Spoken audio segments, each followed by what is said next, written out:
Bapak Ibu, sehat semua ya. Alhamdulillah, luar biasa Ustaz. Alhamdulillah. Bismillah, alhamdulillah. Wassalatu wassalamu ala rasulillah. Wa ala alihi wa ashabihi wa mawalah. Allahumma salli ala Muhammadin wa ala alihi wa ashabihi ajma'in. Amma ba'du. Rabbi israh li sadri wa yassir li amri. Wahlul 'uqdatam min lisani yafqahu qawli. Ya muallima Ibrahim wa Musa alimna. Wa ya mufahima Sulaimana fahimna. Allahumma alimna ma yanfa'una wa fana bima 'allamtana. Warzuqna al-amala bima 'allamtana wa zidna ilman warzuqna fahman amin ya rabbal alamin. Rabbi israh li sadri wa yassir li amri wahlul 'uqdatam min lisani yafqahu qawli. Baik, Bapak Ibu sekalian yang dimuliakan oleh Allah Subhanahu wa taala, segala puji dan syukur hanya milik Allah Subhanahu wa taala. Salawat dan salam senantiasa tercurahkan kepada baginda Nabi kita Muhammad sallallahu alaihi wasallam, kepadanya, kepada keluarganya, kepada para sahabatnya, serta kepada seluruh kaum muslimin wal muslimat dimanapun berada. Semoga Allah Subhanahu wa taala melayakan kita untuk mendapatkan syafaat baginda Nabi kita Muhammad sallallahu alaihi wasallam. Hmm. Bapak Ibu sekalian yang dimuliakan oleh Allah Subhanahu wa taala, alhamdulillah kita pada kesempatan malam ini akan membahas topik tentang wudhu dan juga eh, materi-materi yang berkaitan sesuai dengan urutan kitab. Qala al-mu'allif rahimahullah nafa'ana Allahu bihi wa bi ulumihi fid dharain amin. Faslun wa furudul wudu'i sittatu asya'a. Jadi pasal tentang fardu-fardu wudu. Fardu-fardu wudu ini artinya adalah rukun-rukun daripada wudu. Wudu tidak akan sempurna ya apabila fardu, dan jumlahnya ada 6, fardu-fardu ini dilakukan. Jadi kalau ada salah satu ditinggalkan, wudunya itu nggak sah. Ya, harus ngulang. Oleh karenanya, 6 hal ini yang merupakan fardu wudu itu harus diperhatikan. Namun sebelum lebih jauh kita membahas tentang fardu wudu atau amaliyah daripada wudu yang rukun, termasuk wajibnya, sunahnya, dan seterusnya.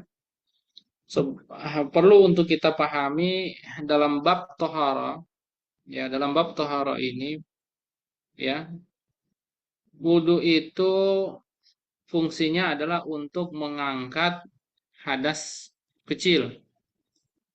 Hadas kecil itu adalah hadas yang disebabkan ya oleh seperti kentut, buang air besar, buang air kecil, ya, dan juga ya hal-hal yang di sana dituntut untuk melakukan wudhu. Nanti akan lebih jauh kita bahas pada bagian-bagian mubtilat wudhu, hal-hal yang membatalkan wudhu. Ketika kita membicarakan tentang hal-hal yang membatalkan wudhu, kita akan mengetahui hal-hal yang menyebabkan atau menjadi penyebab hadas kecil. Jadi kalau wudhu itu Bapak Ibu sekalian, yaitu dalam rangka untuk mengangkat hadas, ya, untuk mengangkat hadas kecil ya Bapak Ibu sekalian. Sementara mandi itu adalah mekanisme untuk mengangkat hadas besar. Tidak ada cara lain kecuali harus mandi. Nah, adapun hal-hal yang berkaitan dengan itu nanti akan kita kembangkan dalam bahasan sesuai kitab ini. Nah, jadi qala al-mu'allif rahimahullah faslun wa furudul wudu'i sittatu asya'. Jadi pasal tentang fardu-fardu atau wajib-wajib wudu itu ada 6 hal. Yang pertama, an-niyyatu inda ghaslil wajhi. Yang pertama adalah niat. Dan niatnya itu paling telat dilakukan adalah saat membasuh wajah. Ya, jadi saat membasuh wajah. Itu yang pertama niat. Niat apa? Niat tentang wudhu. Niat itu apakah harus dilafazkan atau tidak? Tidak masalah mau dilafazkan. Tidak masalah juga tidak dilafazkan. Tapi yang pasti saat mau melakukan satu aktivitas harus menghadirkan niat bahwa itu adalah perintah Allah dan Rasulnya. Itu harus dihadirkan. Itu namanya niat. Karena niat itu adalah menyengaja melakukan satu amal. Misalnya wudhu. Yang kedua, niat itu adalah tamyizul amal. Untuk membedakan aktivitas apa yang sedang dikerjakan dan aktivitas yang tidak ingin dikerjakan. Ya, itu fungsinya niat. Yang ketiga adalah sebagai tekad untuk melakukan amal tersebut. Maka ya, niat itu harus dilakukan dan tidak boleh dan tidak ada satu amal yang tidak ada niatnya, kecuali ya mungkin kalau amal yang tidak ada niatnya ya mungkin gerak refleks itu gerakan yang memang eh, tidak mungkin dan tidak ada niat di situ. Nah, jadi dalam hadis yang sahih yang diriwayatkan oleh Umar bin Khattab, innamal a'malu binniyat wa likulli imri'in ma nawah. Jadi sesungguhnya setiap amal itu mesti ada niatnya dan likulli imri'in ma nawah dan seseorang itu akan mendapatkan apa-apa yang dia niatkan. Jadi niat ya. Jadi niat itu Bapak Ibu sekalian harus eh, dilakukan. Lalu ya, yang berikut rukun atau fardu yang berikut dalam wudhu itu adalah membasuh wajah. Kalau tadi niat saat membasuh wajah, yang ini dan itu niat itu adalah paling telat dilakukan saat membasuh wajah. Dan yang kedua adalah membasuh wajah. Yang ketiga membasuh kedua tangan ini, dua tangan sampai siku. Ya, jadi membasuh wajah kedua tangan ini sampai siku harus basah, nggak ada bagian yang terlewat kayak wajah ini. Ya, ini harus harus basah semua ya Bapak Ibu sekalian ya, harus kena air semua. Lalu kemudian mungkin orang bertanya, batasnya apa itu wajah? Jadi wajah ini batasnya adalah man batu syar, tempat tumbuhnya rambut, itu namanya wajah. Ya, misalnya dari sini ini tempat tumbuhnya paling luar rambut ini namanya wajah, berarti harus dibasuh di sini ya. Telinga nggak masuk bagian daripada wajah, dia masuk bagian daripada kepala ya, makanya telinga itu harus ditutup kalau orang pakai hijab. Kalau dia wajah maka telinga dibuka gitu, artinya tidak masalah dibuka, tapi orang nutup hijab ya, nutup hijab ini Bapak Ibu ya, terutama perempuan ya. Karena telinga ini masuk daripada bagian kepala, ya, kepala harus ditutup, telinga harus ditutup karena dia masuk bagian daripada kepala.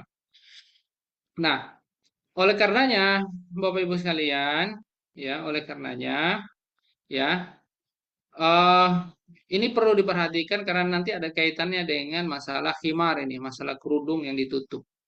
Karena ketika Nabi SAW itu eh, apa namanya, eh, waktu itu membaca ayat tentang himar, ya, lalu ditanya eh, apa namanya, ditanya tentang batasan aurat itu, dia mengatakan illa al nah fa asyara bi ya bi sababai ya au bisa sababatihi au kama qala.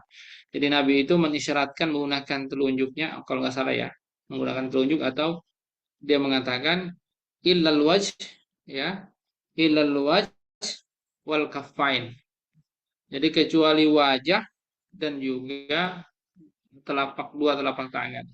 Nabi menunjuk ini, menunjuk wajah. Lalu batasan wajah itu apa? Ya tadi man batu syar, ya. Jadi tempat tumbuhnya rambut yang paling luar. Telinga ini adalah bagian daripada wajah. Itu diketahui dari mana? Itu diketahui saat Nabi dalam hadis membasuh telinga, nanti akan kita bahas ya. Saat membasuh telinga itu, maaf, saat membasuh kepala itu sampai telinga. Jadi sehingga Kemudian telinga dianggap bagian daripada wajah. Oleh karenanya ketika pakai hijab, telinga itu harus ditutup. Bisa ya dipahami ya. Lalu kemudian kalau laki-laki misalnya, ya sekaligus untuk menunjukkan apakah misalnya laki-laki itu kan di depannya telinga ini ada namanya arit. Arit itu jambang. Jambang itu masuk daripada kepala atau wajah. Nah, dalam hadis karena dia cukup dibasuh juga gitu kan. Basuh sama dengan janggut, ya kalau dia lebat dibasuh juga. Ini menunjukkan bahwa bagian depan telinga sini ini masuk kategori wajah, artinya boleh tampak. Jadi kalau orang misalnya perempuan nih, ya kan, perempuan pakai hijab berarti bagian sini pipi boleh kelihatan nih. Bagian sini pipi boleh kelihatan. Sampai batas rahang lah intinya. Nah, ini depan telinganya ada apa ini? Ya, tulang, ya itu bisa kelihatan di sini, ya. Sampai di sini. Nah, lalu kemudian bagian dagu. Dagu ini ya, ini masuk wajah atau enggak? Sehingga kemudian sempat ada yang mempermasalahkan apakah kemudian pakai terutama perempuan ya karena ini masalah hijab. Kalau laki-laki kan bebas. Tapi saya mau kasih tahu batasannya. Dagu ini bagian daripada wajah atau kepala, ya, atau ya bagian kepala yang akhirnya tidak boleh tampak. Ya, kalau melihat hadis tentang wudhu, ini harus dibasuh, gitu kan? Harus dibasuh. Eh, kalau yang punya jenggot cukup lebat, dan sehingga ini menunjukkan bahwa janggut apa dagu ini ya ini bukan bagian daripada kepala, dia bagian daripada wajah karena dibasuh, ya kan? Oleh karenanya ketika ada orang pakai hijab nih sampai di sini nih, di sini kemudian dicangkutkan di sini tanpa menutup dagu, nah itu insya Allah syar'i, insya Allah sangat boleh, ya. Karena dia bagian daripada wajah. Saya rasa jelas ya sampai di sini ya, Bapak Ibu sekalian. Eh, itu batasan yang insya Allah boleh ditampakkan di saat menggunakan apa namanya khimar, ya, sehingga tidak perlu khawatir dengan eh, apa pembahasan-pembahasan mungkin yang menganggap itu adalah bagian daripada kepala sehingga kemudian harus ditutup, ya. Lalu kemudian telapak tangan, ya, sekaligus aja gitu kan telapak tangan.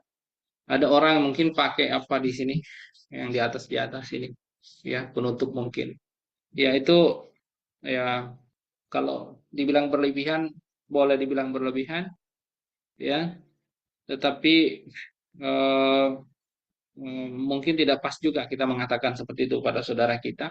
Tapi kalau saya memahami bahwa sebenarnya para ulama eh, cukup jelas ya bahwa yang namanya telah kepak, ya ini meliputi ini termasuk zohornya, termasuk punggungnya, punggung tangan, sehingga ini bisa nampak telapak ini sama punggungnya bisa nampak, kira-kira seperti itu. Baik. Jadi itu ya tentang wajah. Kemudian bagian yang ketiga merupakan fardu wudhu adalah eh, membasuh. Jadi ini membasuh, tadi membasuh wajah, jadi bukan diusap ya, ini dibasuh, ambil airnya ditaruh di langsung. Namanya membasuh itu ambil airnya banyak atau sedikit langsung taruh di wajah secukupnya, itu namanya membasuh. Tapi kalau mengusap, airnya itu diambil cuma diusap di tangan, ya, dilap kayak begini baru dilapin, itu namanya mengusap, bukan membasuh. Kalau membasuh itu berarti ambil airnya langsung ditempelin ke muka, banyak atau sedikit namanya membasuh. Jadi eh, membasuh kedua tangan hingga siku, ya, ingat sampai siku ada sini, ya, ini ada, ini namanya siku, gitu, ya, sampai sini ya Bapak Ibu sekalian. Ini harus basah semua, ini paling panjang, paling sampai sini, ya insya Allah itu paling bagus. Oh, sinar nanti cahaya dari anggota tubuhnya saat di kontoroh di Siratul Mustaqim ya khususnya di sholatul mustaqim itu akan semakin terang dengan makin besarnya bagian tubuh yang kena air wudhu. Lalu yang ke berapa? Satu, dua, tiga, empat. Yang keempat, empat itu adalah mengusap sebagian kepala. Sebagian kepala diusap. Itu kan, sebagian kepala ini diusap. Itu fardu. Jadi mau bagian kepala ba'di itu ya nanti ada ayatnya wayam sahu biru usikum. Wayam sahu biru usikum. Kata bi di situ nanti menunjukkan bi tabi'idiyah artinya sebagian, mengusap sebagian dari kepalanya gitu, dan nas-nas menunjukkan bahwa kepala apa mengusap sebagian kepala itu yang dimaksud. Jadi wayam sahu ya wamashu ba'di ras ya mengusap sebagian kepala, karena kita juga paham ya yang namanya mengusap ya itu jangkauannya pasti terbatas. Nggak mungkin orang ngusap doang itu bisa bisa semua kepala gitu. Beda dengan mencuci. Jadi pasti dipahami juga ba'diros. Tapi nanti ayat yang akan menjelaskan bagaimana seharusnya dipahami dan kenapa dipahami sebagai sebagian kepala. Karena memang di situ wayam sahu biru usikum. Kenapa nggak pakai wayam sahu usakum? Itu menunjukkan bahwa ya di surat Al-Maidah ayat 6 ya, Bapak Ibu sekalian bisa cek di situ. Ini ayat tentang wudhu. Di situ ditulis bahwa wayam sahu biru usikum. Pada secara bahasa Arab bisa saja ayatnya itu wayam sahuru usakum itu bisa secara grammar gramatikanya nahwunya itu bisa, tapi kenapa Allah Subhanahu wa taala menggunakan kata bi di situ berarti ya maksudnya bi tabi'idiyah ya wayam sahu bi ruusikum artinya bi bermakna min tabi'idiyah ya jadi bermakna sebagian kepala, mengusap sebagian kepala. Lalu kemudian ini satu dua tiga empat, yang kelima ya membasuh kaki kedua kaki hingga eh bentar bentar ya Bapak Ibu, sana bawa sama saya ya sana tapi lagi isi ayo ayo ayo, ayo. Sana ya hati-hati pegang. Nah yang bagian kelima membasuh kaki ya wagosuru rijlain ilal ka'bain hingga mata kaki. Bapak Ibu sekalian lihat ya di kaki itu ada kanan kiri, bagian luar bagian dalam itu ada jendolan-jendolan itu, yaitu mata kaki namanya.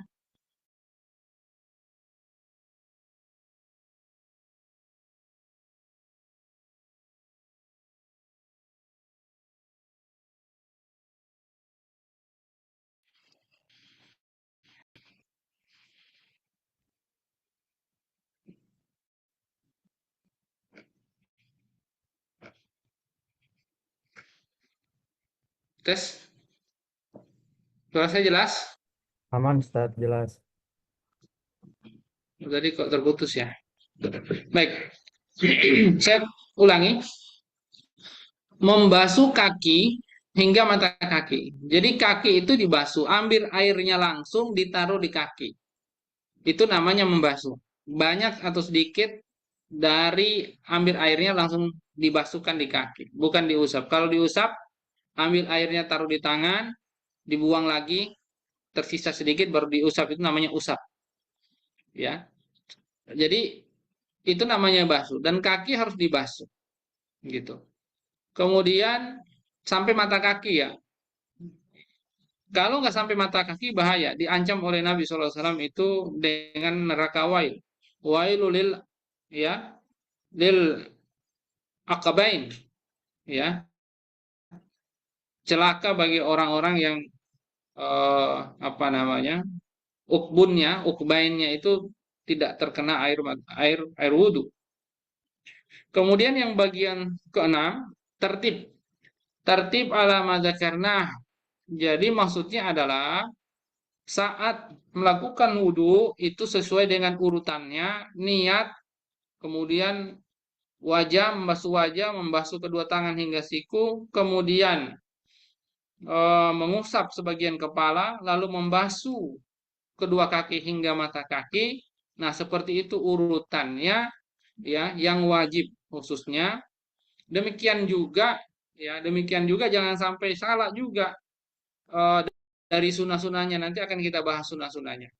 Jangan sampai juga tertukar mana yang harusnya duluan, ya dibelakangkan ketika nanti dilakukan sunnah-sunnahnya. Jangan sampai wajah duluan baru eh, kumur-kumur, ya dan seterusnya, itu pasti salah. Nanti kita akan bahas sunnah-sunnah wudhu. Baik, Bapak Ibu sekalian, landasan daripada eh, furud al-wudu, fardu-fardu wudu yang 6 ini apa? Ya, di surat Al-Maidah ayat 6, ya. Dan Allah Subhanahu wa taala dalam ayat tersebut, surat surat Al-Maidah ayat 6 itu jelas, ya, eh apa? Menyebutkan hanya 6 bagian. Bapak Ibu bisa lihat ini, ya. Jadi al aslu fi masyru'iyatil wudu wa bayanu furudihi. Jadi, ya, qauluhu ta'ala. Jadi hukum asal tentang kewajiban wudu dan juga penjelasan tentang fardu-fardu wudu yang 6 tadi. Itu firman Allah Subhanahu wa taala, "Ya ayyuhalladzina amanu idza qumtum ila sholati faghsilu wujuhakum wa aydiyakum ilal marafiq wamsahu biruusikum wa arjulakum ilal ka'bain." Al-Maidah ayat 6. Jadi eh, Allah Subhanahu wa taala menyuruh orang-orang beriman, "Wahai orang-orang beriman, jika kalian melakukan sholat, fagsilu wujuhakum." Basuhlah wajah-wajah kalian. Disuruh basuh, dicuci. Wa aidiakum. Nah, dengan bentuk wa aidiakum ini maknanya adalah waksilu aidiakum. Ya, wa ini wa harful ataf, ya, artinya hukumnya sama dengan hukum sebelumnya, fagsilu wujuhakum sama dengan wa agsilu aidiakum ilal marafiq. Bahasa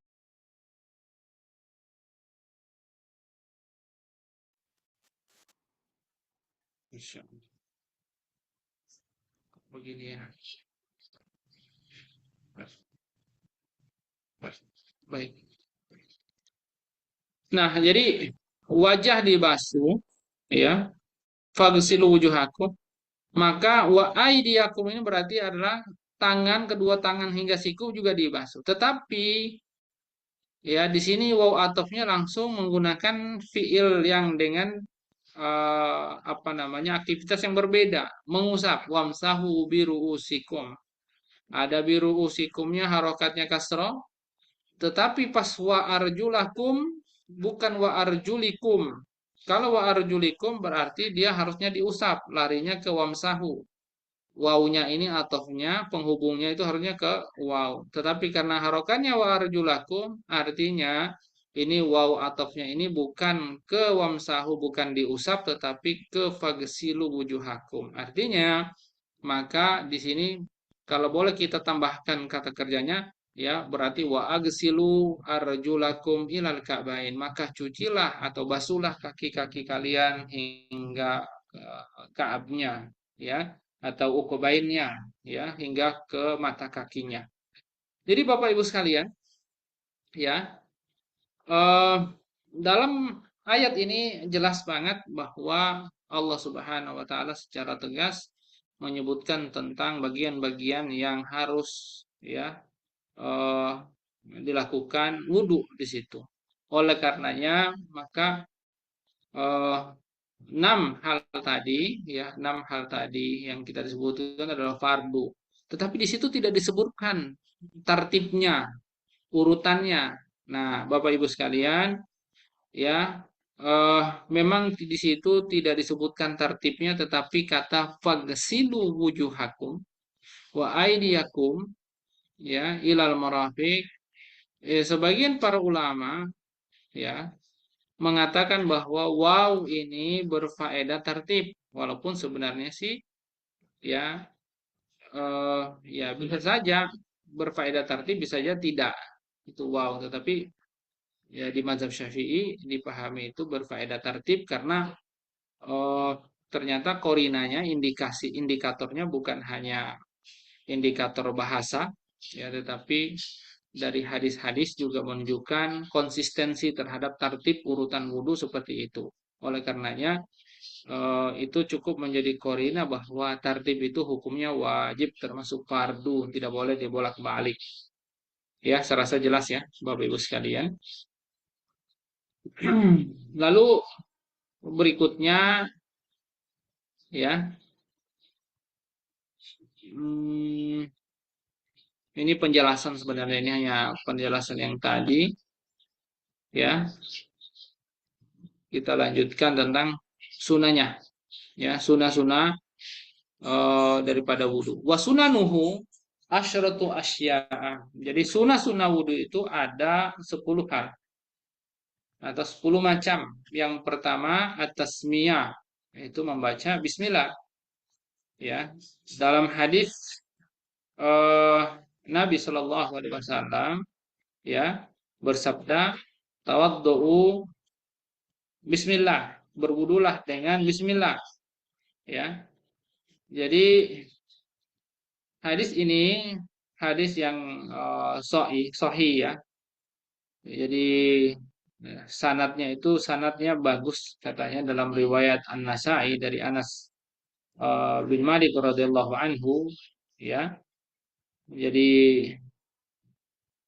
riwayat apa namanya, dalam hadis beliau itu para sahabat itu pernah meminta kepada Nabi, sahabatnya maksudnya, untuk memberikan contoh bagaimana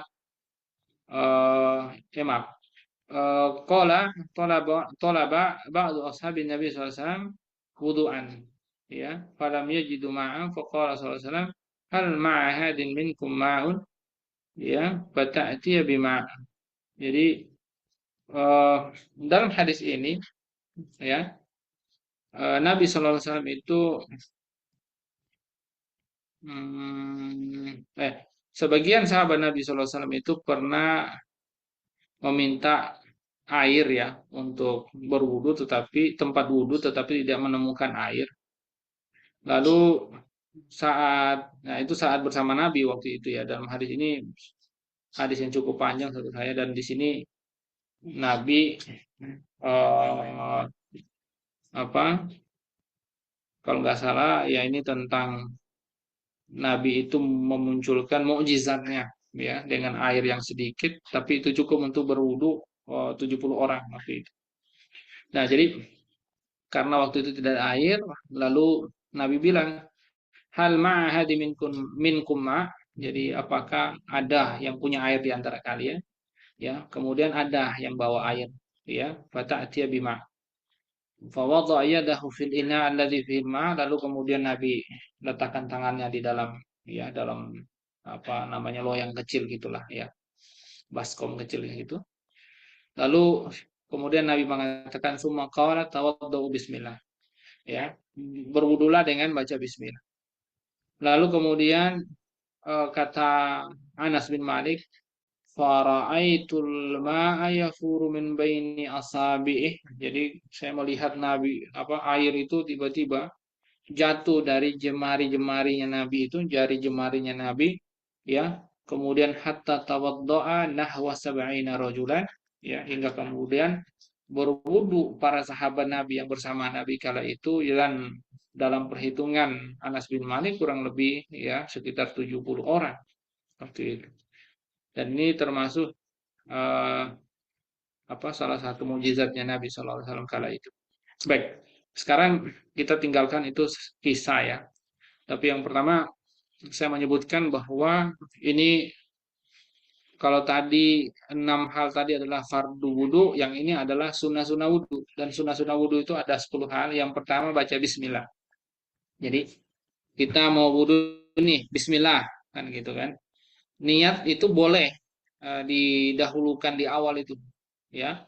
Saat misalnya saya mau wudhu ya, saya niatkan nih ya. Kalau mau dilafazkan boleh nawaitul wudu'a ya liraf'il hadatsil asgar lillahi ta'ala, itu boleh. Kalau mau nggak diniatkan juga nggak apa-apa, maksudnya nggak dilafazkan kayak gitu niatnya juga nggak apa-apa, Bapak Ibu sekalian ya. Jadi tidak harus dilafazkan seperti itu, tapi terlarang nggak dilafazkan? Ya tidak. Kalau kemudian ada yang mengatakan kan nggak ada contoh dari nabi, ya fikih itu tidak seperti itu caranya Tidak semua yang kemudian tidak ada contoh dari Nabi lantas tidak boleh dilakukan.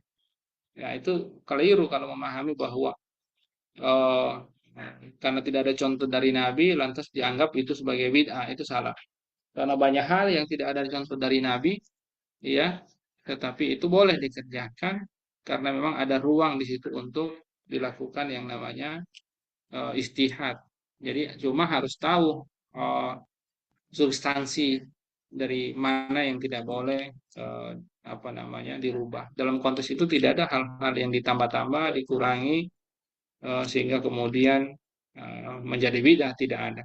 Ya, baik, kita tinggalkan persoalan bid'ah, ya, karena eh, apa itu bid'ah itu ada persoalan apa pembahasannya sendiri. Nah, Bapak Ibu sekalian, jadi tasmiyah, ya, setelah niat tadi baca bismillah, kan gitu. Setelah baca bismillah tadi hadisnya tadi, ya, tawaddu bismillah, jadi berwudulah dengan bismillah. Lalu kemudian wa ghuslul kaffaini qabla idkhalihima al-ina. Jadi mencuci dulu nih dua tangan ini, ya, sebelum dimasukkan ke dalam bejana yang besar itu yang biasa orang pakai menampung air. Kan biasanya ada orang-orang yang wudunya itu kan pakai gentong gitu ya, yang biasanya dia ngambil pakai apa namanya itu, ya, eh, pakai gayung gitu kan, nah, seterusnya. Ada juga orang yang langsung masukin aja tangan ke dalam itu. Nah, yang dimaksud dalam hadis nanti larangan di sini ada larangannya itu adalah dalam kategori orang misalnya bangun dari malam hari atau dari mana dan seterusnya, ya, tiba-tiba dia datang nggak boleh langsung masukin air dalam gentongnya itu. Dia harus ambil dulu pakai apa? Pakai gayung misalnya dicuci dulu tangannya. Nah itu wa ghuslu kaffaini qabla idkhilihima alina, sebelum dimasukkan ke dalam gentong tadi. Nah itu sunnahnya. Baru setelah itu boleh tangan dimasukkan di situ. Tapi kalau mau tetap pakai gayung ya nggak apa-apa. Ya. Tapi kalau orang sekarang yang pakai keran, nah itu bagus juga, nggak ada masalah. Setelah itu baru, ya, setelah mencuci tangan ini tadi kan biasa kita wudhu mencuci tangan kan kedua tangan. Baru situ matomato kumur-kumur. Kemudian baru, ya, al istinsyaq, termasuk juga istinsyar di situ. Ya, mencuci hidung dan kemudian mengeluarkannya. Lalu, Udah, Pak. ya, termasuk sunnah itu adalah mengusap nih, mengusap seluruh kepala, diusap seluruhnya itu sunnah aja. Yang wajibnya fardunya itu adalah sebagian. Tadi sudah kita bahas. Kemudian mengusap kedua telinga ini, ya. Nanti ada hadisnya itu dengan air baru. Kalau di mazhab Syafi'i memang bahkan itu disunahkan kalau pakai air baru, gitu kan. Jadi mengusap daun telinga ini, dua telinga ini, zahirihima wa batinihima bima'in jadid. Sunnahnya itu, ya, mengusap dua telinga ini, daun telinga ini, luarnya, dalamnya ini dengan air baru. Jadi habis dia mencuci apa kepala itu sendiri, mencuci telinga, airnya air baru. Dari mana kita dapatkan hadisnya? Hadisnya ada di sini, ya. Jadi Imam At-Tirmizi itu meriwayatkan dan hadisnya sahih dari Ibni Abbas radhiyallahu anhuma anna Nabi sallallahu alaihi wasallam masaha bi ra'sihi, bahwa Nabi itu mengusap kepalanya, kemudian wa uzunaihi, dan kedua telinganya, luar, zahirihima wa batinihima, luar dan dalamnya, ya. Kemudian dalam hadis Nasai, ya, masaha bi ra'sihi wa uzunaihi batinihima bisabahataini wa zahirihima bi ibhahimaihi. Jadi eh, dalamnya ini pakai telunjuk, luarnya ini pakai ibham, kayaknya begini, ya. Jadi gini, telunjuk ini di dalam, oh, luarnya ini apa? Ibu jarinya di luar. Itu hadis Nasai.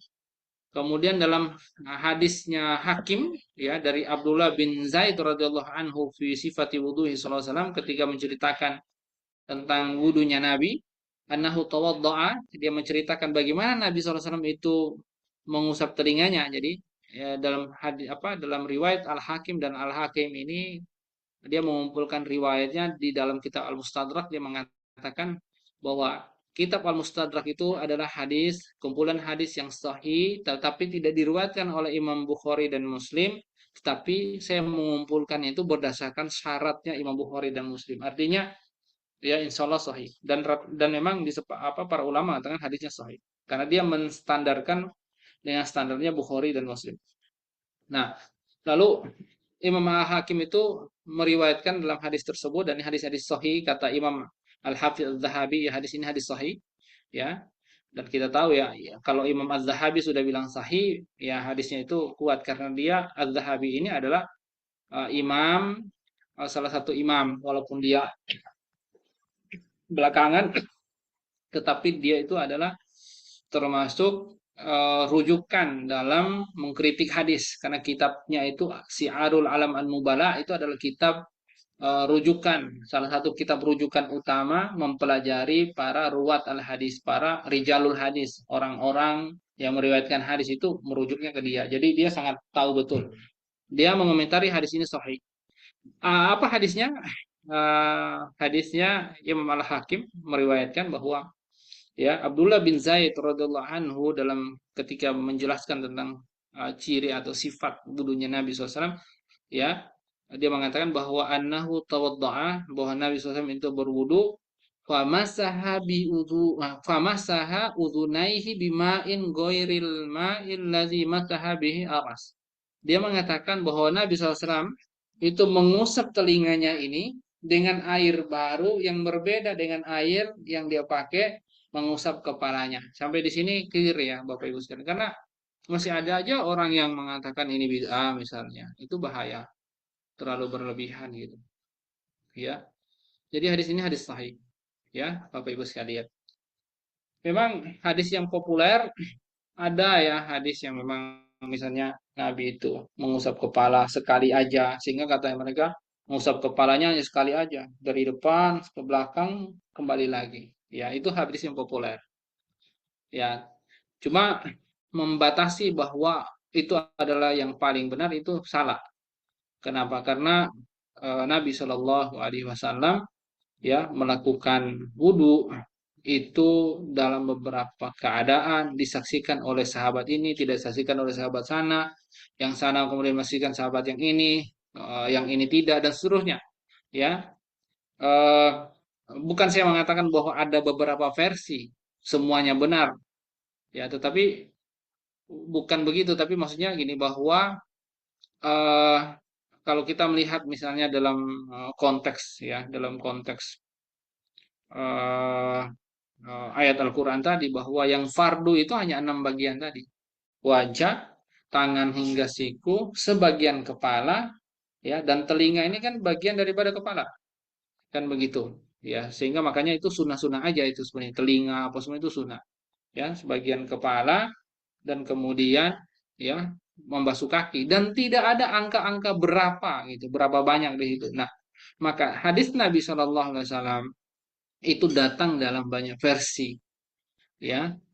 Ada yang tiga, ada yang satu, ya. Bahkan yang saat wudhunya tadi itu airnya sedikit, itu cuma satu-satu doang, ya. Jadi bahkan Nabi itu pernah, karena Nabi SAW tawad doa bimut, ya, bimuddain atau bimut, ya. Dia Nabi itu pernah wudhu itu hanya dengan 1 mud air aja, artinya sedikit, ya, kira-kira seperti itu. Nah, Bapak Ibu sekalian, eh, kira-kira seperti itu ya terkait tentang wudhu. Tadi apa namanya, mengusap telinga dengan air baru. Lalu yang sunnah yang berikutnya adalah orang yang punya jenggot lihyah agak lebat, dia harus tahlil namanya. Tahlil itu begini. Tahlil itu ya di sela-sela namanya, di sela-sela kayak gini. Ya kalau enggak ya gini, di sela-sela sampai air itu di dagunya, di akar daripada janggutnya itu terasa kayak dingin gitu. Berarti sudah kena air dan seterusnya. Itu disunahkan. Kalau tidak dilakukan tidak apa-apa. Namanya juga sunnah, ya. Ada hadisnya.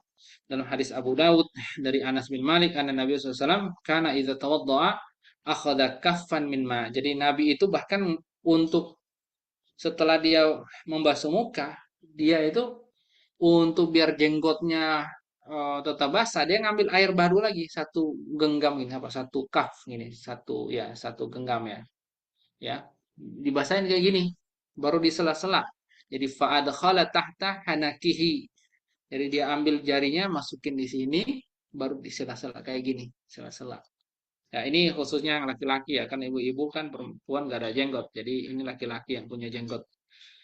Nah, kemudian ya fa khallala bihi lihyatah wa qala hakadza amarani rabbi azza wa jalla. Nabi kemudian mengatakan beginilah yang diperintahkan Allah Subhanahu wa taala kepadaku. Nah, ini tapi ini sunnah.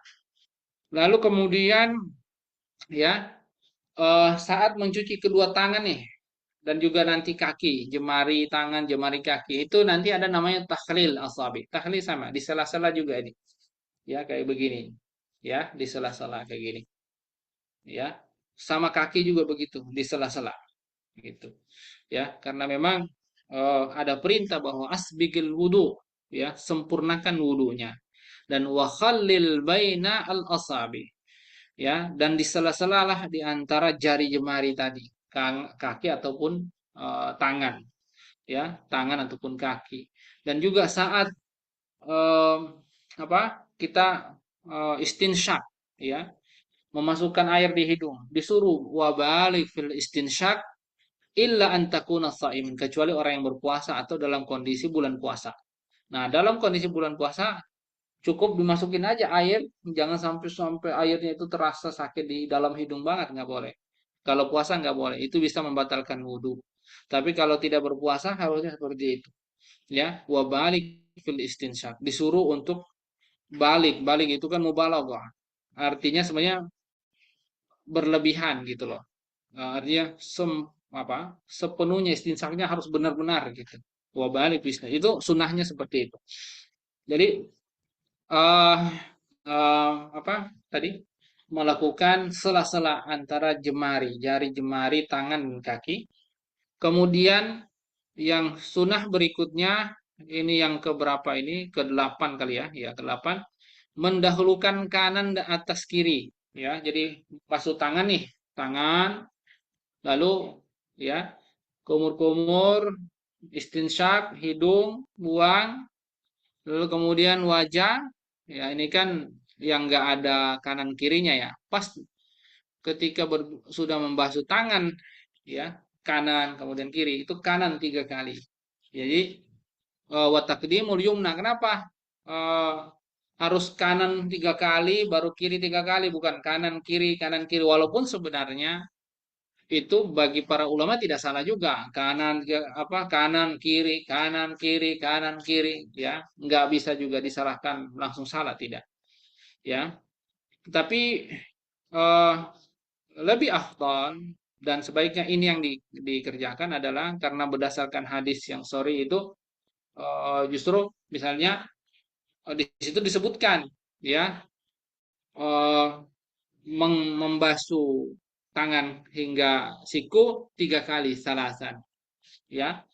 Ketika kemudian membicarakan membasuh tangan kirinya ya al yusra 3 kali, disebutkan angkanya 3 kali. Jadi 3 kali, 3 kali, 3 kali kanan, 3 kali kiri. Jangan diselang-seling ya. Usahakan seperti itu. Tetapi kalau ditanya hukumnya gimana kalau diselang-seling kanan kiri sih, sebenarnya para ulama nggak mengatakan batal atau rusak wudunya, tidak. Tetapi ya eh, la yusibu sunnah. Artinya dia tidak sesuai dengan sunnahnya Nabi. Sunnah dalam pengertian maksudnya apa yang dilakukan Nabi ya, bukan secara hukum ya, tapi tidak sesuai dengan apa yang ada dalam hadis itu aja. Ya, baik. Eh jadi mendahulukan kanan atas kiri.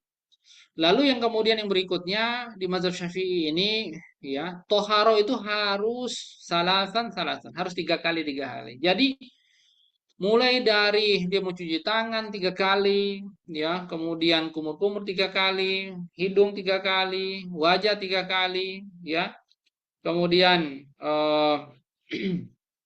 apa namanya siku, tangan sampai siku 3 kali, kemudian eh, kepala ya 3 kali, baru kemudian apa tuh namanya telinga 3 kali. Ya, intinya 3 kali semua kalau di mazhab Syafi'i, ya baru kaki 3 kali seperti itu ya.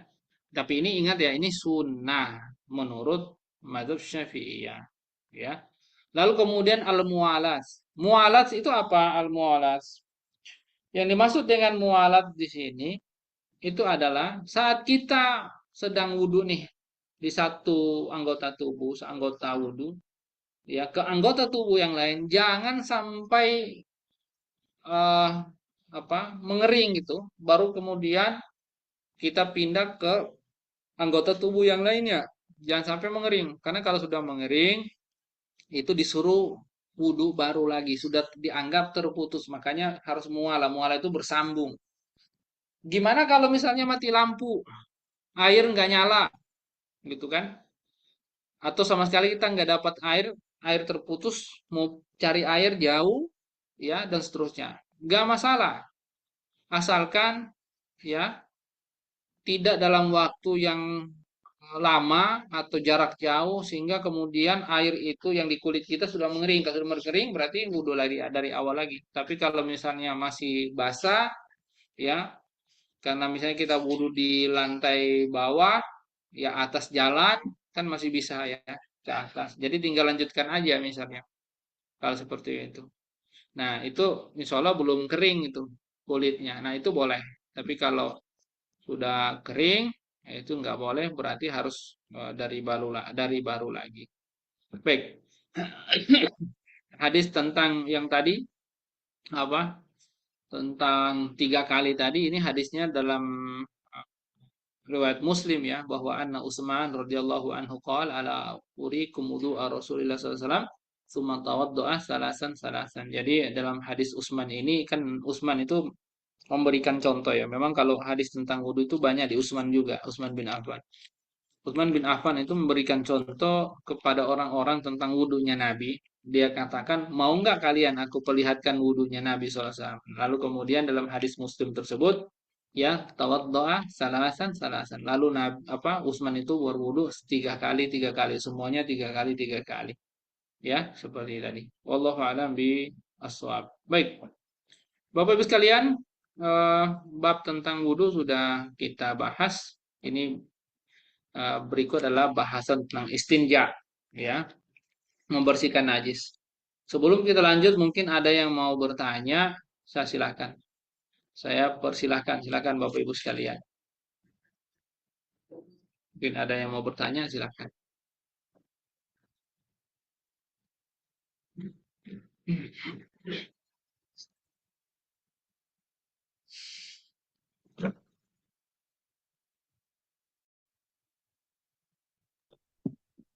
Itu ada di chat Ricky. Ricky,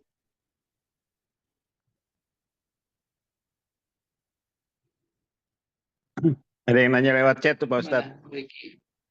Ricky, cek ya Ada chatnya. pertanyaan. Baik, pertanyaan. Assalamualaikum warahmatullahi wabarakatuh. Pak Ustadz mau tanya, kalau wudhu enggak istinsyak, hanya basuh hidung saja, apakah wudhunya sah? Sah. Ya, ini dari Tante Yeti. Ya, sah, sah Bu. Karena kita tinggalkan juga nggak apa-apa. Wong itu istinsyak itu dia hanya sunnah aja. Min sunanil wudu, bukan min furudil wudu. Kalau sunnah kita kerjakan ya dapat pahala. Artinya tambahan pahala gitu. Tapi kalau kita tinggalkan, bahkan sengaja meninggalkan, itu tidak akan mencederai wudhu itu karena eh, fardunya tetap dikerjakan, rukunnya dikerjakan. Ya kayak sama kayak kita sholat, ya Bapak Ibu sekalian, kita sholat eh, baca surat pendek itu kita nggak baca, dilewatkan aja. Ya bahkan kita meninggalkan apa ucapan-ucapan takbir itu ya Allahu Akbar, kecuali takbiratul ihram. Kalau takbiratul ihram kan fardu wajib ya, fardu rukun.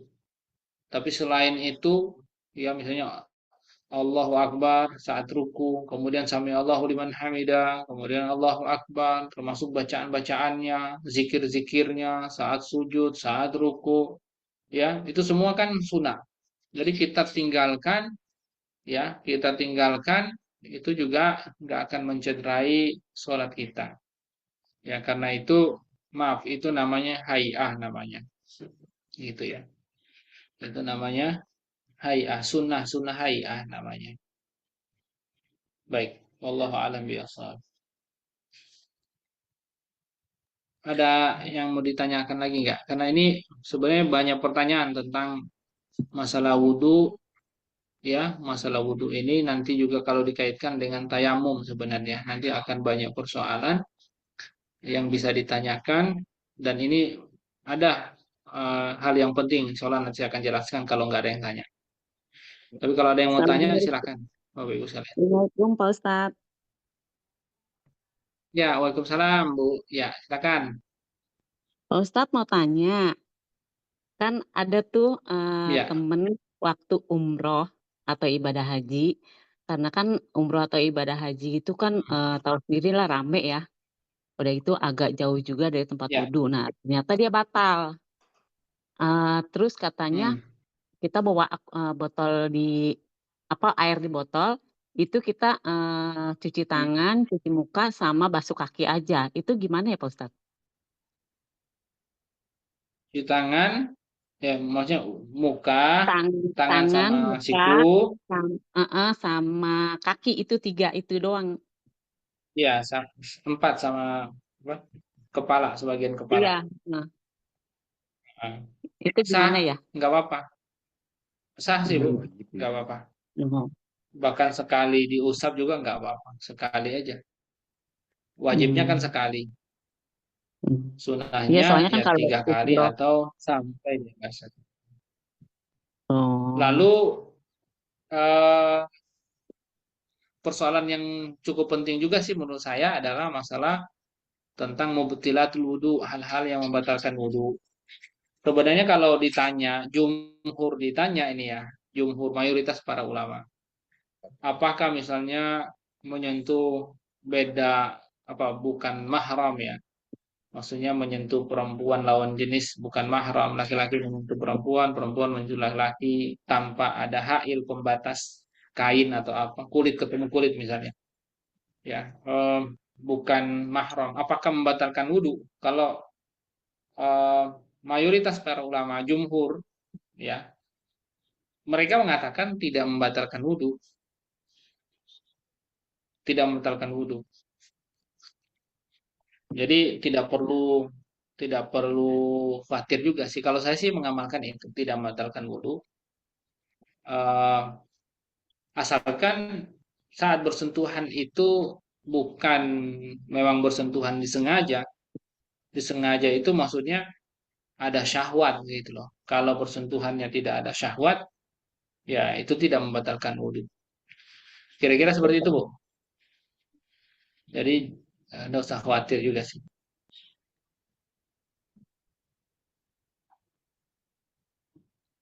Nggak jelas ya, Bapak Ibu ya. Karena kasusnya biasanya kalau kasus umroh itu kan lumayan ya.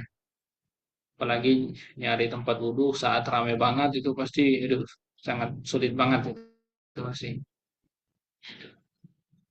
Baik, wallahu a'lam.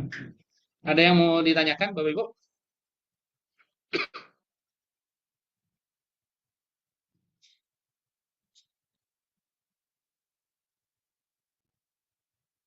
Nah, kalau tidak ada, eh, nanti sebenarnya ini kalau pas kita membahas tentang tayamum, nanti saya akan jelaskan. Ya, jadi kita lanjut dulu bab istinja. Nah, jadi kalau toharo Bapak Ibu sekalian, itu kan adalah an-nadhafatu, ya. Jadi toharo itu kan an-nadhafatu wan nazahah. Jadi dia harus bersih, berarti bersih dari najis dan suci dari hadas, ya. Jadi wudhu nanti setelah ini mungkin ada bab mandi nanti. Itu kategorinya untuk mengangkat hadas. Jadi kalau toharo itu kan bersih dari najis, suci dari hadas. Kalau hadas, ya ini kalau ibu-ibu mau atau bapak apa teman-teman, bapak ibu semua mau tulis ya, silakan. Jadi saya cuma ingin ngasih ini dulu ya bahwa toharo itu dua, bersih dari najis, suci dari hadas. Najis itu adalah sesuatu yang nampak, meriyun, ya dapat dilihat, gitu. Itu najis, ya dapat dilihat, ya sesuatu yang nampak sehingga bisa dibersihkan, dihilangkan, gitu. Entah dari badan kita, dari tempat sholat kita, atau dari pakaian kita dan seterusnya karena sholat itu harus suci, ya baka fatahir, ya karena memang kita mau ibadah ya harus suci semua gitu, pakaian kita harus suci termasuk tempat sholat kita suci dan badan kita pun harus suci ya dari apa harus bersih ya harus bersih dari najis. Nah jadi eh, kalau apa najis ya najis itu sesuatu yang dapat dilihat. Kalau hadas dia sifatnya maknawi. Kalau tadi hisi itu dapat dilihat. Kalau maknawi ya dia tidak dapat dilihat. Tetapi syariat mengatakan itu dia berhadas. Contoh misalnya ya oh, orang berwudu nih suci kan. Tapi kemudian dia kentut, langsung dikatakan dia berhadas. Dia pipis mengeluarkan air kencingnya najis. Ya, tetapi status orang tersebut dianggap berhadas, kan begitu. Walaupun kencingnya sudah dibersihkan, najis dibersihkan, tapi orang itu dianggap statusnya itu adalah berhadas, sehingga dia harus wudu untuk suci lagi, ya, dan seterusnya.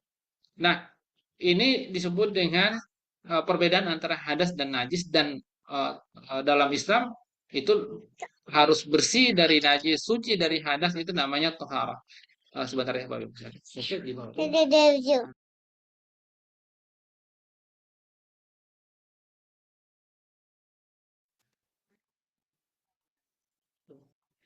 Tuh, nah, Abi mengisi dulu. Baik. Nah, eh, najis itu ada tiga ya, Bapak Ibu sekalian. Ada namanya najis mughalladhah, najis berat. Ada najis ya, mutawassithah, najis sedang, dan ada najis mukhaffafah namanya, najis ringan. Yang hadas ada dua, ya. Al-hadasul asghar, hadas kecil, dan ada al-hadasul akbar, hadas besar. Jadi seperti itu. Ini harus bersih semua nih dan harus suci semua. Yang najis ya, yang terkategori dia najis mughalladhah yang berat, yaitu pokoknya kaitannya dengan babi lah dan juga anjing. Itu mughalladhah itu. Ya. Adapun najis yang kategori sedang itu seperti ya kena tinja ya, pup gitu atau air kencing itu dianggap najis sedang bukan ringan ya, najis sedang. Dan najis yang kategori mukhaffafah ya, najis yang ringan itu adalah najis yang misalnya cipratan air kencing terutama anak bayi laki-laki ya, terutama yang belum makan, artinya belum empasi gitu. Ya sampai belum empasi itu masih cukup dipercikan ya, itu menunjukkan bahwa statusnya itu eh, apa? Hadasnya hadas kecil. Ya hadas kecil, maaf najisnya najis mukhaffafah, najis ringan ya. Termasuk juga yang kategori najis ringan sehingga itu cukup dibersihkan gitu aja ya, misalnya kena apa itu namanya darah nyamuk ya atau ya dan seterusnya itu najis ya tapi ringan gitu ya, jadi eh, cukup dibersihkan gitu aja sudah cukup ya dan seterusnya. Nah Bapak Ibu sekalian, kira-kira itu ya gambaran tentang najis. Adapun hadas Ya, hadas itu kondisi di mana orang menurut syariat dia berhadas kalau besar itu eh, nanti konsekuensinya dia harus mandi wajib, tapi kalau hadas kecil dia cukup berwudu hadas kecil. Nah, nanti ini akan dibahas tuntas ya penyebabnya. Intinya kalau hadas kecil itu ya karena sebab dia kentut, dia pipis, ya, dia tertidur pulas, dia tiba-tiba jadi gila atau dia kemudian pingsan, ya itu semua penyebab orang berhadas kecil, termasuk keluar mazi, ya keluar mazi, ya eh, atau wadi gitu, itu kena dianggap orang kalau sudah keluar itu dianggap berhadas kecil, ya. Sementara kalau orang itu dianggap berhadas besar sehingga konsekuensinya dia harus mandi, itu apabila misalnya keluar mani atau kalaupun nggak keluar mani berhubungan badan suami istri, ya, atau keluar apalagi ya, atau dia menstruasi ya saat bersih nanti itu mandi, atau nifas ya mandi nifas, atau mandi melahirkan ya, tapi bukan mandi melahirkan, maksudnya darah melahirkan, darah ada namanya darah ya apa darah nifas dan darah wilada, tapi itu sebenarnya sama aja sih, tapi di fikih nanti dipisahkan ya, tetap itu menjadi penyebab daripada hadas besar ya, dan seterusnya ya, kira-kira seperti itu Bapak Ibu sekalian. Nah, sekarang kita bahas istinja. Berarti ini istinja ini artinya adalah membersihkan najis. Nah, ini berarti babnya najis ini. Ya, istinja itu wajib Bapak Ibu sekalian. Qala al-mu'allif rahimahullah, faslun wal istinja wajibun minal bauli wal ghaid. Jadi istinja itu membersihkan najis wajib ya. Jadi memang istinja itu hanya digunakan ya, istilah ini digunakan pada membersihkan najis kencing ataupun najis pup ya, buang air besar Bapak Ibu sekalian. Tapi kalau misalnya kita memberikan najis di pakaian eh atau di mana itu bukan istinja namanya gitu. Istinja itu untuk kategori yang nempel di badan kita ya, menempel di badan kita ya, pipis, air besar ya, itu kita sebut sebagai istinja dan hukumnya wajib ya. Nah, wal afdalu ayastanjiya bil ahjari thumma yutbi'uha bil ma' wa yajuzu an yaqtasir 'ala al ma'i aw ala thalathati ahjarin yunki bihinna al mahalla fa idza arada al iktisar 'ala ahadihima fal ma'u aslan. Jadi istinja itu Bapak Ibu sekalian ada dua metodenya. Yang pertama menggunakan batu, yang kedua itu menggunakan air. Jadi kalau misalnya menggunakan batu, minimal batunya 3 batu. Kalau misalnya 3 batu itu, oh ya, ternyata kotoran pupnya itu tidak hilang, tambahin sampai 5 batu. Usahakan pakainya ganjil. 5 batu. Enggak ini juga 7 batu. Belum bersih juga, seterusnya 9 batu.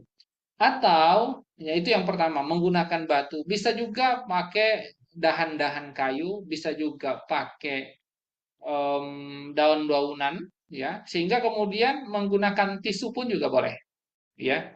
Seperti itu.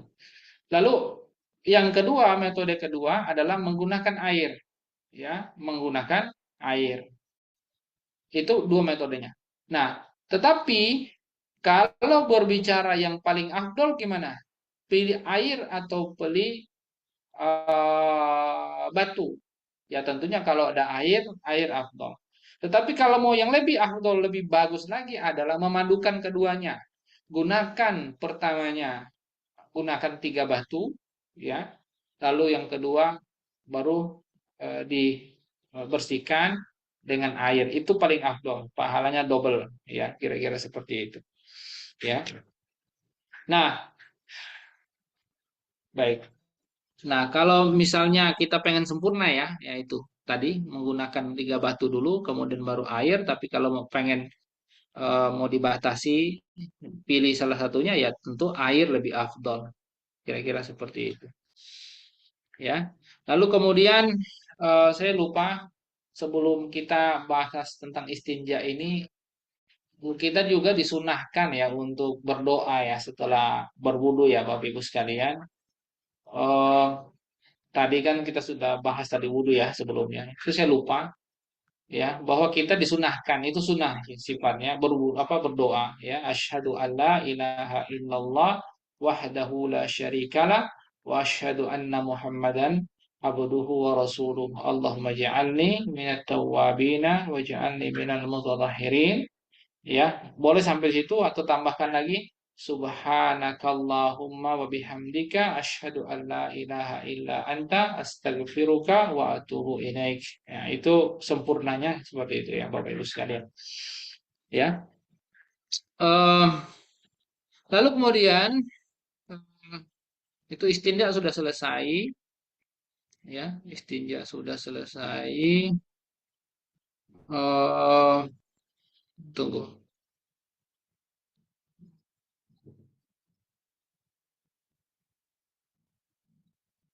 Ini nanti ada bahasan tentang bab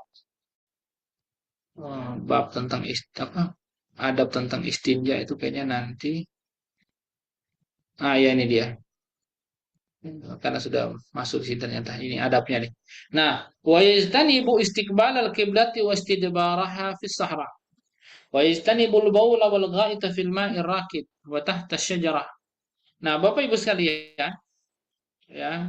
Ini untuk melengkapi bahasan kita bahwa dalam istinja tidak boleh kita menghadap kiblat ataupun membelakangi kiblat.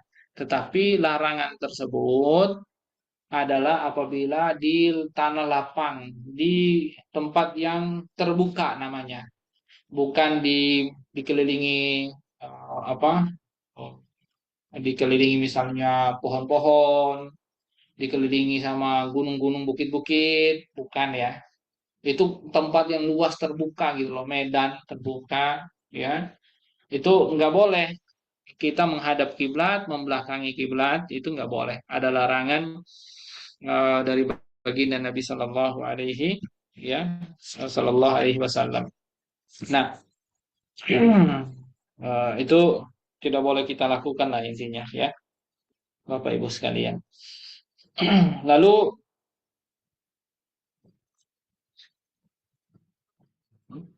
nanti ada hadisnya kita baca nanti. Nah, kemudian wa istanibul baula wal ghad fil ma'i rakib. Ini kok bahasannya ini kayaknya eh, ya tentang larangan-larangan buang air, buang hajat ya. Tapi kalau saya lihat dulu, oke lah tentang larangan-larangan ini masuk adab-adab semua sih ini sebenarnya. Nah, intinya tidak boleh kencing dan juga buang air besar di air yang tidak berjalan atau tergenang itu nggak boleh ya hukumnya haram karena bisa merusak air itu masuk dalam larangan ya watufsiduna fil ardi fasada melakukan kerusakan di muka bumi ya kita mencemari air sehingga kemudian air itu rusak fungsinya dari air mutlak menjadi air najis tidak suci lagi tidak bisa dipakai bersuci berarti kita termasuk ya merusak air jadi tidak boleh kita kencing di situ ya lalu misalnya apa yang berikutnya adalah kita tidak boleh kencing di bawah pohon yang sedang berbuah ya watah tasyajarati al musmirah ini semua ada hadisnya semua ini ya tidak boleh kita kencing di bawah pohon yang sedang berbuah. Kemudian berkencing di jalan orang ya yang masih dipakai orang berjalan dan juga di tempat orang berteduh, gozili itu nggak boleh ya. Nah, memang ada larangan ya. Bahkan Nabi mengatakan ittaqu la'annain ya. Qul wa man la'annan ya Rasulullah qala alladzi yatakhalla fi tariqin nasi aw fi zillihim. Jadi eh apa namanya? Nabi itu mengatakan, takutlah wahai orang yang dilaan, ya, dilaknat gitu ya. Maksudnya itu sebenarnya laknat itu bukan la'anain itu maksudnya untuk sesuatu apa dua perbuatan yang itu dilaknat perbuatan itu. Maksudnya jangan dilakukan itu cukup perbuatan besar kalau dilakukan. Para sahabat tanya apa la'anan? Ya, Rasul mengatakan alladzi yatakhalla fi tariqin nas, orang yang buang hajat, pipis ya beol di jalan manusia, jalan orang-orang ya atau di tempat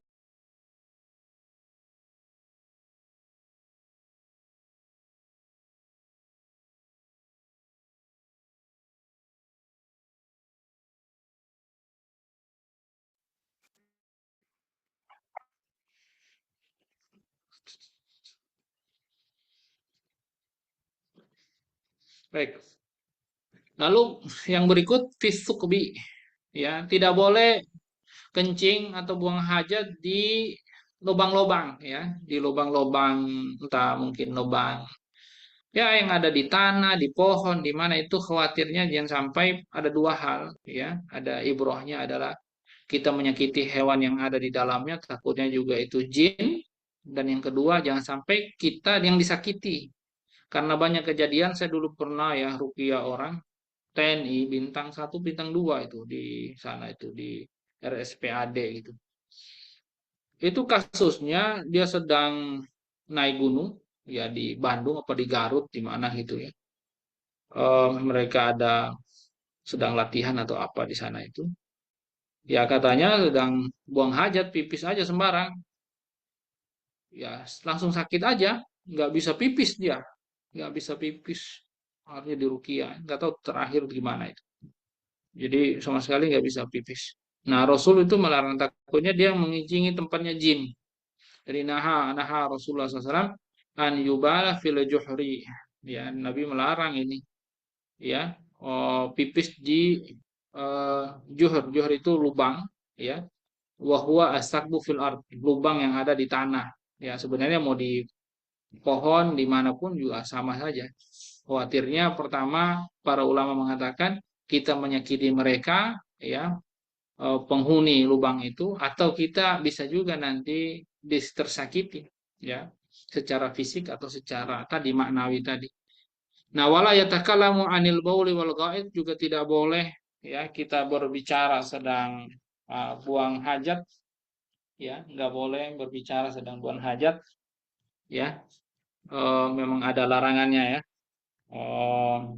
Nanti apa?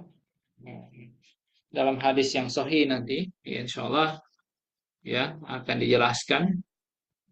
Tidak boleh berbicara.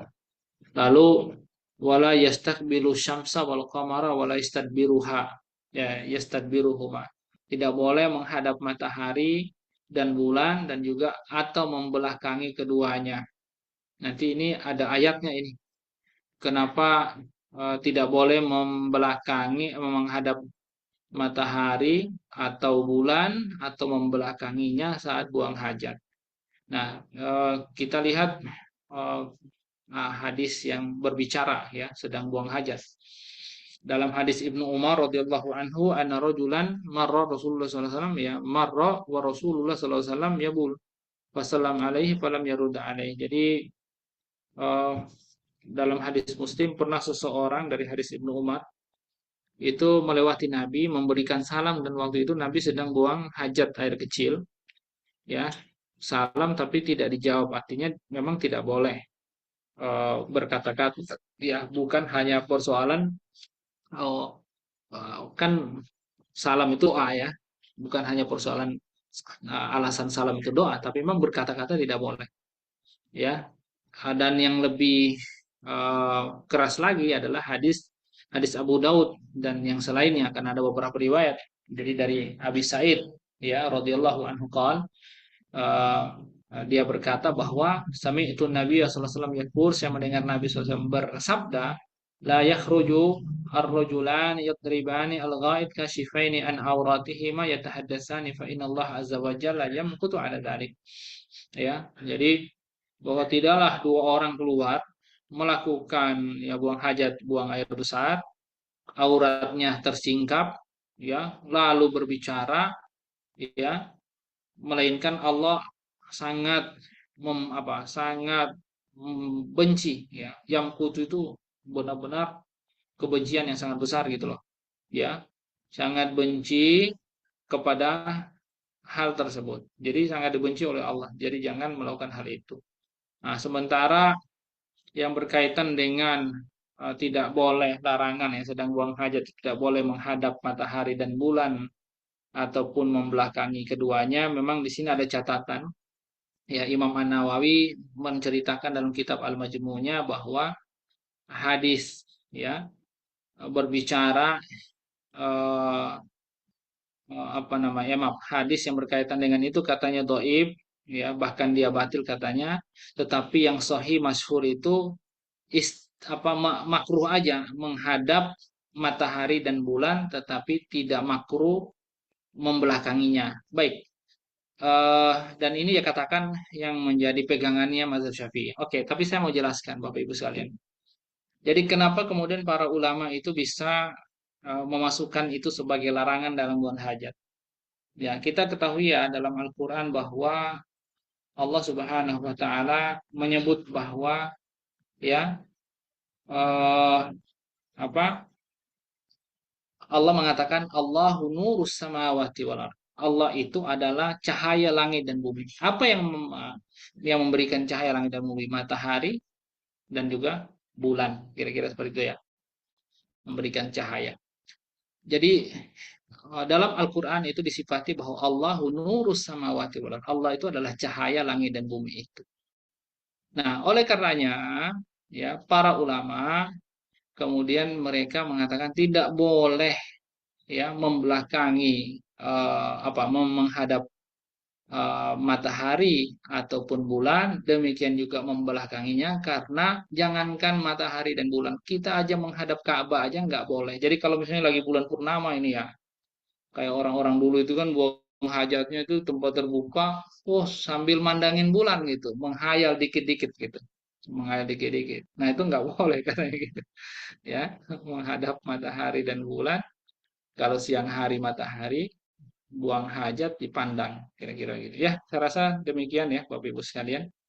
Perjumpaan kita sampai di sini sudah jam 9.04. Kalau ada yang mau ditanyakan sebelum kita tutup, ya silakan. Karena bahasan berikutnya, insya Allah di pertemuan berikut kita akan membahas tentang hal-hal yang membatalkan wudhu dan juga materi yang berkaitan. Terima kasih Bapak Ibu sekalian. Silakan Kang Riki di handle.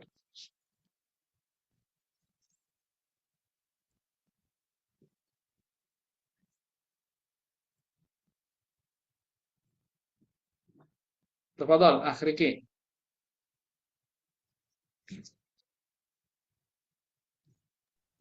Baik, ya Bapak Ibu yang ditanyakan, tidak, mari kita tutup kajian pada malam hari ini. Semoga kegiatan pada malam hari ini kita diberikan pahala dan ganjaran yang terbaik. Mari kita tutup dengan ucapan astagfirullah dan alhamdulillah dan doa keluarga majelis. Astagfirullahaladzim, alhamdulillahirrahmanirrahim. Subhanakallahumma wa bihamdika asyhadu an la ilaha illa anta astaghfiruka wa atubu ilaik. Assalamualaikum warahmatullahi wabarakatuh. Waalaikumsalam warahmatullahi wabarakatuh. Baik, terima kasih ya Bapak Ibu sekalian. Pamit dulu. Assalamualaikum. Waalaikumsalam warahmatullahi wabarakatuh.